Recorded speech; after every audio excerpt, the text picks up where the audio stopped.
E aí, galera esperta, salve, salve! Um abraço forte a todos os nossos queridos alunos em qualquer lugar de Rondônia que você se encontre.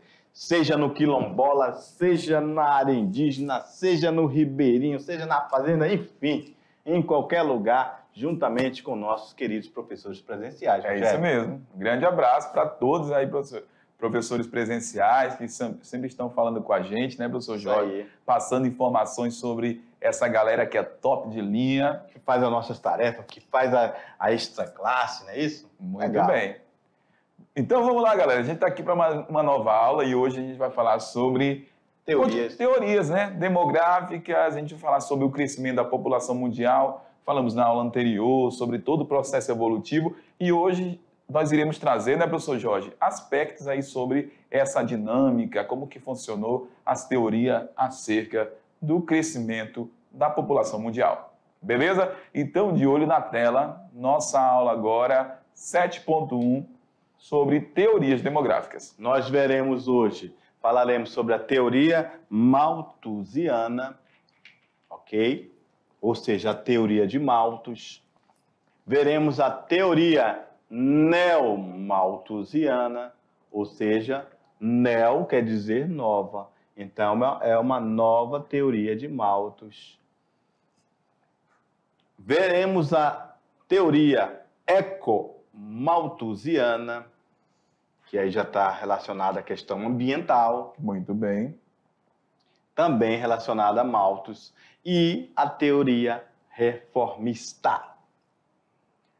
Sempre queremos que os nossos queridos alunos alcancem uma habilidade em nossa aula, que é analisar a ação dos estados nacionais no que se refere à dinâmica dos fluxos populacionais e no enfrentamento de problemas de ordem econômica e social. Teoria malthusiana, por volta de 1750. Mudar a cor. Verde. 1750, Rogério, olha aí. A Grã-Bretanha, pioneira na Revolução Industrial, tinha pouco mais de 5 milhões de habitantes. Em 1840, já eram 10 milhões. Meio século depois, passava de 20 milhões.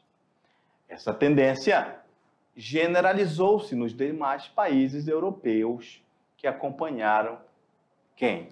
Acompanharam a primeira fase da Revolução Industrial. Muito bem. Daí é para a gente poder introduzir, né, e chegar nas teorias acerca dessa preocupação desse grande crescimento populacional. É interessante você lembrar isso, Rogério, que inclusive nós em outros momentos já até falamos que a Revolução Industrial é um marco, inclusive, para o crescimento populacional no mundo. Não só em alguns países, mas no mundo. Isso mas, mesmo. Obviamente, que se iniciou em alguns países, inclusive nesses que iniciaram sua Revolução Industrial. Ok? Principalmente quando a gente fala sobre questão de população urbana, população rural, enfim, inserido nesse contexto que já foi explicado. É isso aí. Beleza, vamos lá. A partir da análise da etapa inicial desse processo, Revolução Industrial, surgiu a mais polêmica teoria sobre o processo de crescimento populacional. Olha aí, galera. A gente vai falar sobre uma teoria que é polêmica. Ok? Mudar de cor de novo, que está verde também o quadro, né?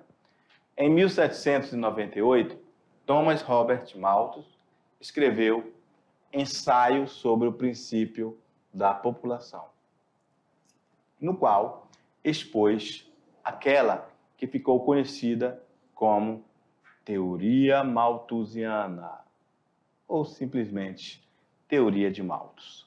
Malthus acreditava que a população tinha potencial de crescimento ilimitado e a natureza recursos limitados. A natureza tinha recursos limitados. que o potencial humano para crescer era ilimitado. Então, a gente já consegue já entrar na teoria de Malthus aí, que ele está se preocupando que a população ia crescer tanto que ia faltar o quê? Alimentos. Não ia ter alimento para todo mundo. Muito bem. Tá aí, pronto. Já começa daí. A essência de teoria de Malthus é ele se preocupou com a alimentação. Não teria, Rogério, alimento para todo mundo. Muito bem. Eita, pau, agora teve um monte de aluno que acordou. Agora teve aluno lá do fundão que acordou, Rogério. É isso aí, E professor. daqui a pouco ele vai também lanchar, a gente está falando de alimentos, né? Vai pro recreio. Mas, por enquanto, vamos ficar ligados na teleaula. Então, Malthus acreditava que ia faltar alimentos se a população continuasse a crescer de forma tão intensa, Rogério. É isso? Correto. Perfeito. Então, para ele, o crescimento da população seria expresso através de uma PG, enquanto que a produção de alimentos seria de forma através de um cálculo em PA. Professor, PA e PG, professor, mas o senhor é professor de geografia, professor. Abraço para os nossos queridos professora Luci e Maurício, né, Rogério? Que já ensinaram essa galera a fazer esses cálculos. Tem até a musiquinha lá que ela canta do PA, PA, PA, PG, PG, PG. Exatamente. Que é sucesso, galera. Exatamente. Então, nesse momento, temos geografia linkando com matemática. Muito bem. É isso? Então, galera, é isso. Olha só. A população ia crescer de forma muito acelerada, em forma de progressão geométrica. Isso mesmo. Enquanto os alimentos, a produção deles seria em progressão aritmética. Muito bem. Logo, tal fato resultaria, ao longo do tempo, resultaria em quê? Na falta de alimento para suprir a população. Ok? Então, olha só. Aí ele se preocupava com o futuro da população mundial. Por conta de fome, doenças, por aumentar tanta população mundial. E ele falava o seguinte, ó, que era necessário conter o crescimento da população, professor Jorge. E a contenção do crescimento da população mundial, conforme os estudos, poderia ser feito de duas formas. Da forma natural, por meio aí de catástrofes como epidemias ou guerra, e também de forma planejada, por meio de um rígido controle de natalidade. Muito bem. Então, ele defendia aí o quê? Esse rígido controle. Tinha até um controle moral. Muito bem. Cujo fim último era limitar o crescimento populacional. Então, o que seria esse controle moral? Ele falava o seguinte, ó, a sujeição moral de retardar o casamento. Outra situação, a adoção de castidade antes do casamento também, uma maneira para controlar a natalidade. E ter somente o número de filhos que se pudesse sustentar. Beleza, interessante. Por ser religioso, olha só, Malthus era religioso, Rogério. Uhum. Ele descartava a utilização de métodos contraceptivos.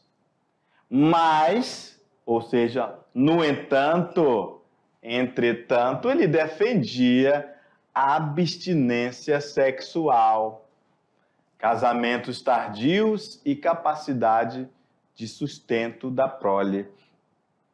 Rogério. Por isso que tinha a questão da limitação de filhos aí. Exatamente. Rogério, esse Malthus era um cara meio louco. Cara, ele queria que as pessoas fizessem sexo só na hora de procriar. Né? Então, Malthus, ele tinha uma teoria assim que a galera, rapaz, não vou aceitar muito isso não aí, porque esse negócio tá meio errado. Mas por isso que nós falamos no início da aula, né? Foi polêmico. Muito bem. Foi polêmico a teoria de Malthus. Bem, vamos lá. As principais críticas à teoria malthusiana. o aumento populacional não apresentou índices tão altos de crescimento como da época de Malthus. Então, ele já começou a errar no cálculo aí. Foi a reduzir, né, nas outras fases de crescimento da população. Uhum. A entrada, nós estamos falando da Revolução Industrial, né? Sim, sim. Então, olha só, a entrada da mulher no mercado de trabalho, o planejamento familiar, que é o maior acesso a contraceptivos, a mudança na postura da mulher também influenciaram para a queda populacional e não foram levados em consideração em sua teoria. Ou seja, as mulheres também ficaram brabas com Malthus. Muito bem. Não é isso? Isso mesmo.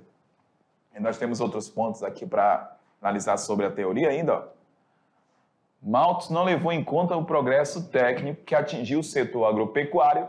Assim, houve o quê? Um grande salto na produtividade. Começaram a produzir mais alimentos e na concepção de Malthus, né, essa produção de alimento seria bem inferior, né? E a gente sempre fala nas aulas, lá no segundo ano, muito que o problema da fome hoje não é nem a questão da produção alimentar, é a distribuição desse alimento. Então, essa ideia de Malthus não aconteceu conforme ele previu, não, né? Exatamente.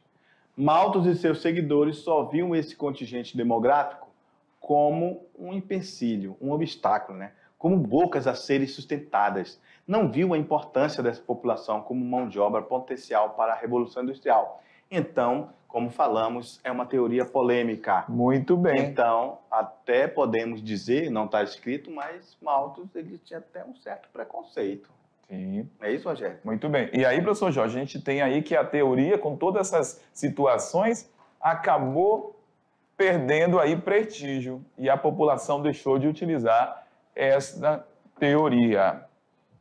Outra teoria que temos aqui para vocês é a teoria neomalthusiana, que é uma teoria que surgiu após a teoria de Malthus, então, que seria a nova teoria nessa linha de Malthus.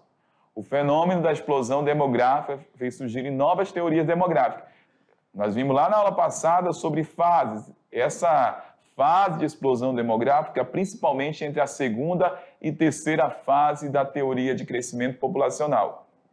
Então, as teorias que associavam o crescimento demográfico à questão do desenvolvimento e propunham soluções antinatalistas para os problemas econômicos enfrentados pelos países subdesenvolvidos, ficaram como conhecidas aí teorias neomalthusianas. Olha só, associavam o quê? O crescimento demográfico à questão do desenvolvimento e propunham o quê? Soluções antinatalistas para poder diminuir o quê? Esses problemas econômicos enfrentados por diversos países subdesenvolvidos. Então, essa era a ideia, professor Jorge, da teoria neomalthusiana, bem na linha aí de Malthus para controlar. É uma campanha também antinatalista, porque ele associava essas teorias aí ao mau desenvolvimento dos países subdesenvolvidos por conta dessa numerosa população. Exatamente. E continua sendo preconceituosa. Com certeza. E essa teoria ela vai surgir principalmente aí, ó, após a Segunda Guerra Mundial. Vamos lá. Ao contrário de Malthus, os neomalthusianos eram favoráveis ao uso de métodos anticoncepcionais e propuseram, né, a sua difusão em massa nos países subdesenvolvidos. Muito então, bem. Quer dizer que os novos malthusianos, não, Malthus, você está errado, tem que dar contraceptivo para esse bando de pobre. Então, eles estavam, é uma forma preconceituosa, que estão nos países subdesenvolvidos. Então, Muito ele bem. não queria que as pessoas com menos condições tivessem que se proliferar. É isso? Isso mesmo. Argumentavam que os países com elevadas taxas de crescimento eram, olha só, galera, obrigados a investir boa parte de seus recursos, seu dinheiro, em educação e saúde, devido a grandes somas de porcentagem de jovem em sua população. Então, eles alegavam o seguinte, ó, nessa teoria, né, que o crescimento demográfico era o fator responsável pelo avanço na miséria e fome nos países em desenvolvimento. E aí, quando tinha muitas pessoas dentro desse determinado país subdesenvolvido, maiores seriam gastos do governo com educação, saúde, e isso tudo é refletir, professor Jorge, no desenvolvimento daquela nação. Por isso que os neomalthusianos também pregam o controle da natalidade. Beleza. Os neomalthusianos ressaltavam ainda que o crescimento acelerado da população acarretava a diminuição da sua renda per capita. Portanto, para aumentar a renda média dos habitantes, era necessário, olha só, controlar o crescimento da população. Então, os neomalthusianos podemos dizer que também foram muito agressivos, né? Isso mesmo. Em sua teoria. Com certeza. Principalmente em relação à população mais pobre do mundo. Não é isso? Isso mesmo. E aí, tipo assim, eles acabaram também enfrentando o mesmo problema aí de Malthus, porque a população começou a diminuir nos países subdesenvolvidos a partir da década de 70, 80. Exatamente. Então, aí, tipo assim, começaram a verificar que eles não melhoraram economicamente, então a questão da natalidade nem sempre está associada só do mau desenvolvimento do país, associada ao número de habitantes daquela determinada localidade. Beleza. E a teoria ecomalthusiana? Mais alguma observação, Gerson? Sim, eu quero fazer uma observação da outra. Beleza, vou voltar lá. Vamos lá, então. O que a gente pode falar da neomalthusiana? Que a teoria não pode ser confirmada, pois nem todos os países populosos, eles são necessariamente pobres. A China é populosa. A China tem uma grande parcela da população com um padrão de vida alto. Então, essa teoria caiu por terra. Então, o que deixa sem explicação certas desigualdades sociais entre as nações em relação ao próprio sistema econômico capitalista. Então, olha só, ele não soube explicar e essas peculiaridades, né? Peculiaridades que aconteceram e que acontecem no mundo atual. Isso. Já que você falou da China, a China também é um país complexo de se explicar. Porque ao mesmo tempo que ele é uma das maiores potências, ele também tem muito subdesenvolvimento. Né? Isso mesmo. Ele estaria na questão do malthusianismo. Eles seriam altamente criticados. Muito bem. No entanto, Rogério, os chineses, eles têm uma coisa com eles. Eles são também altamente disciplinados. Isso mesmo. É isso, a cultura deles, isso faz parte da cultura deles. Podemos até dar um exemplo, né?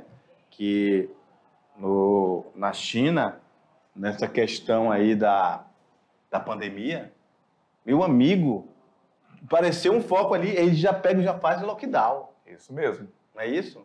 Então, é uma população que tem muito ainda de país subdesenvolvido, tem também, é um contraste muito grande, porque parece também muito com o país desenvolvido, não é isso? É ao mesmo tempo que um pouco capitalista e socialista, mas não entra não vamos entrar nessa seara, só estamos dando como exemplo que as teorias malthusianas estavam equivocadas. Por exemplo, estou dando um exemplo de um país que tem muito de pobreza, não é isso? Mas eles são disciplinados. E o poder público também intervém quando é questão de saúde pública lá. Fechou. É isso? E lá eles são mesmo, vão para a fila e se vacinam mesmo. Muito é bem. Isso? Isso mesmo, professor. Só um exemplo, Rogério. O que você achou? Foi bom? Ótimo, muito bem. Valeu. Vamos lá. Vamos lá. Aí nós temos a nova teoria, ou uma outra teoria também na linha de Malthus, que é chamada de ecomalthusiana. Vamos lá, professor Jorge. Defende que o controle do crescimento da população é uma das formas de preservar a natureza. Olha só, galera. Defende essa teoria aí, ó. Defende que o controle do crescimento, controlar o crescimento da população de um determinado país ou até do mundo, né, é uma forma de preservar a natureza. Isso aí faz sentido em determinado ponto, Rogério, né? Tem realmente, ó. Por exemplo, quando uma cidade, como a gente já falou anteriormente, quando cresce de forma desordenada, as pessoas vão indo para áreas verdes. Isso mesmo. É isso? Isso tem a ver com a teoria ecomalthusiana. Não é isso? Isso, professor. Porque se está tendo um crescimento populacional, não está tendo preservação da natureza. porque essa população tem que expandir. Tem que expandir. A cidade tem que expandir. Muito bem. Beleza?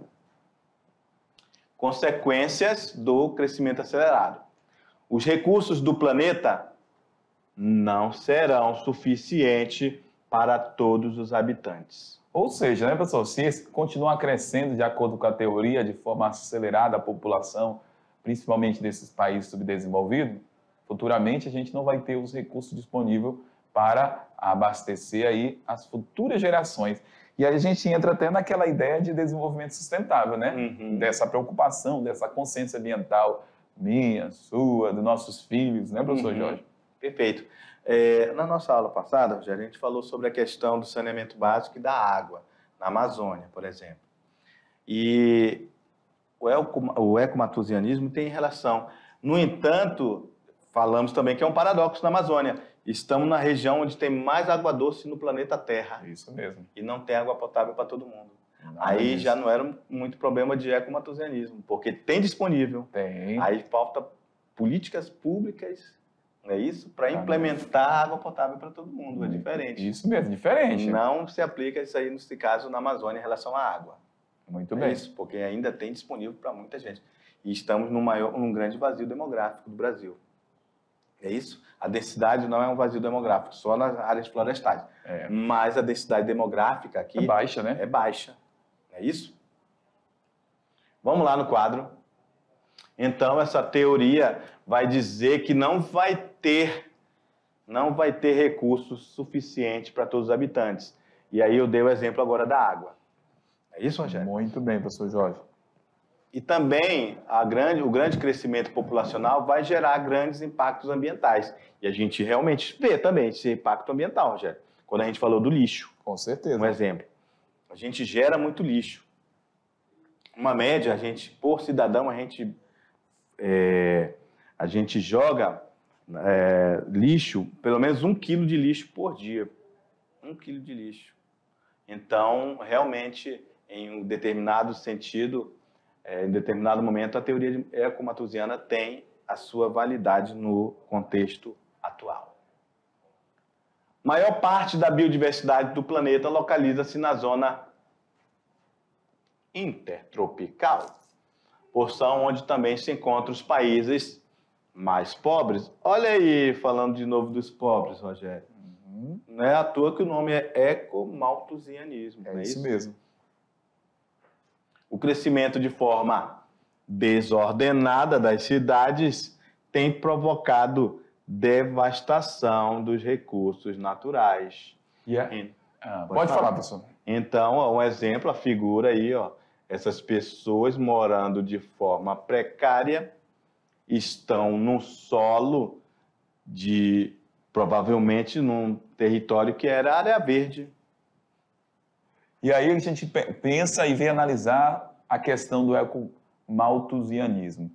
Olha só que interessante. Maior área, maior biodiversidade do planeta, mas também nessa parte vamos colocar aqui, da zona intertropical, é a faixa onde a gente vai encontrar o quê? Essa maior preservação, mas também maior concentração de pobreza. E aí, o que ele falava? Se uma área conseguir preservar seus recursos, isso pode promover desenvolvimento. E, na verdade, a gente não consegue visualizar isso na prática, né? Temos aqui áreas de biodiversidade, mas temos aí grande quantidade de pobreza, dificuldades econômicas dentro dessa região intertropical da Terra. E, já que você falou nisso, em relação, por exemplo, vamos direto ao ponto, em relação à questão de florestas, os países desenvolvidos justamente já devastaram a deles. E são desenvolvidos. São desenvolvidos. É isso. Não que a gente está pregando aqui a devastação dos recursos. E nem querendo justificar nada. Nada. Mas erro não conserta o outro, Rogério. Com certeza, mas são análises que a gente pode fazer no campo da geografia, na sociologia, para entender todo esse processo, né, professor Jorge?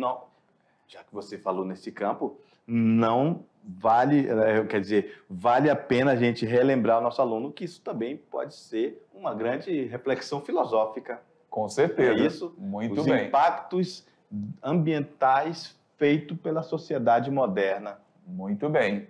Beleza? Vamos lá. Então, Rogério, aí, ó, podemos ainda falar nessa figura que isso aqui, ó, ela tem validade. Tem validade. Realmente, são populações pobres também. Isso acontece em muitos lugares na zona intertropical também.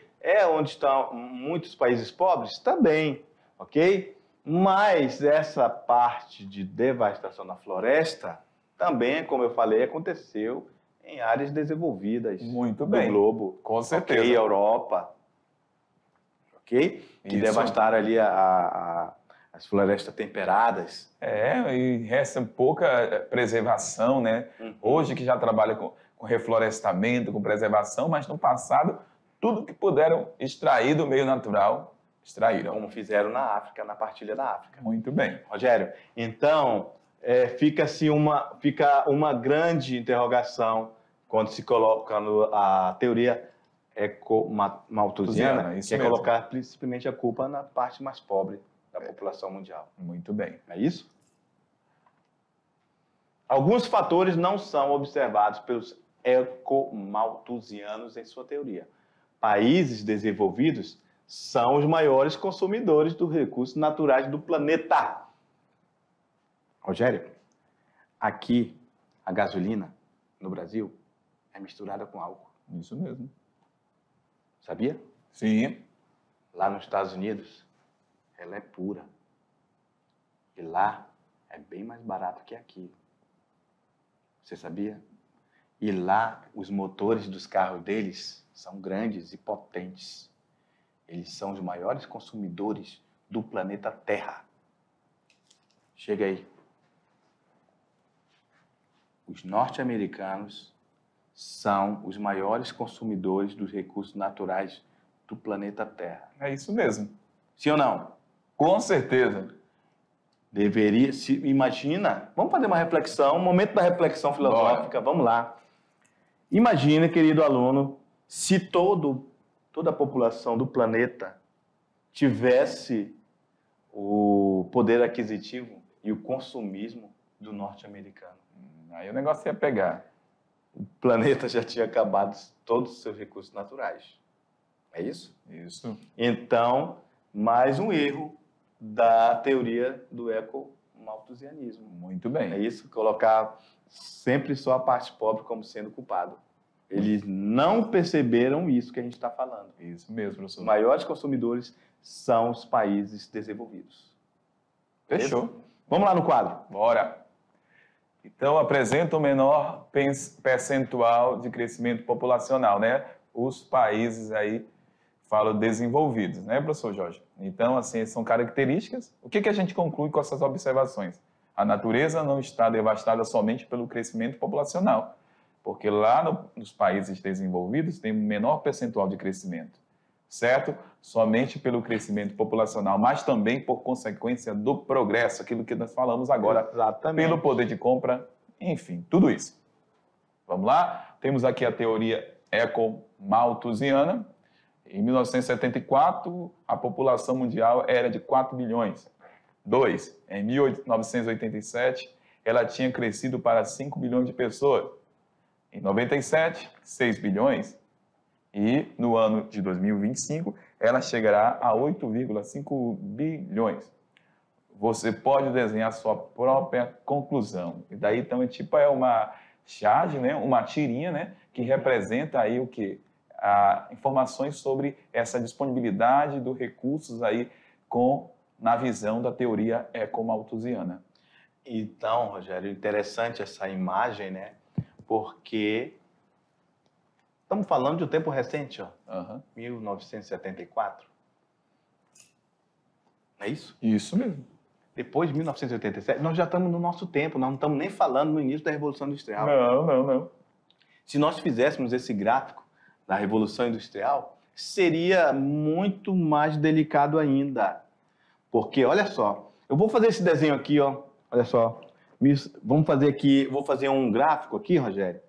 Vamos dizer que é no ano de 1200. 1200. Tá aqui, ó.